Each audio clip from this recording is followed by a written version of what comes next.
Therefore. Sophomore year of high school, geometry class. I remember mathematical proofs we needed to learn that used deductive reasoning. A number of formula statements gave you the background information to solve the proof. The next step was to write the word therefore or a therefore sign. What follows next is your conclusion, your answer, based on the facts previously stated. Therefore occurs often in the Bible, immediately following a series of truth statements. When you see the word therefore in the Bible, you know that a concise conclusion is to follow. It is time to pay attention because immediately following the word therefore, God is going to give you a clear direction of what He wants you to do. The Bible gives us both the history of life during biblical times and God's direction for our life. As you know, the Bible was not written about us but is written for us. The Bible may be highlighting a situation people of biblical times are going through, but then the word therefore tells us the conclusion for us today. The Bible has many stories about life experiences, some good and some bad, that brought the faithful into a stronger relationship with God. Life experiences helped prepare biblical characters for what God had planned for the future. The same is true for you. What situations has God brought you through when all seemed lost? What God-given skills and resources do you have to help others in need? What life experiences are really building blocks to new opportunities to serve Him? The sum of these experiences also leads you to the therefore in your life journey.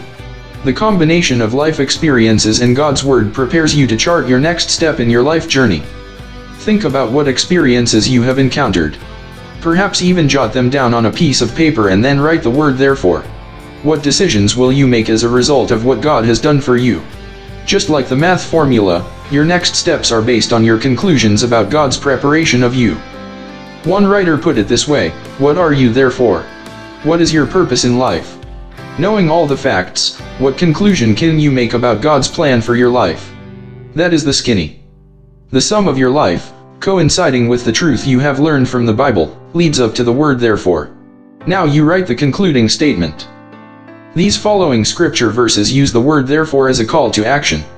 Because of what God has done for you and His truths, He is calling you to take action.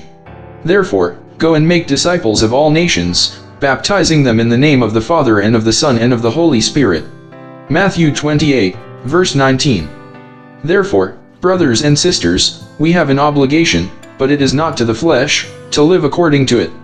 For if you live according to the flesh, you will die. But if by the Spirit you put to death the misdeeds of the body, you will live.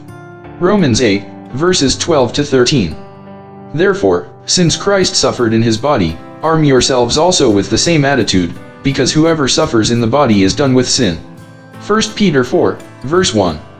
Therefore, if you have any encouragement from being united with Christ, if any comfort from His love, if any common sharing in the Spirit, if any tenderness and compassion, then make my joy complete by being like-minded, having the same love, being one in spirit and of one mind. Do nothing out of selfish ambition or vain conceit. Rather, in humility value others above yourselves, not looking to your own interests but each of you to the interests of the others. Philippians 2, verses 1 to 5.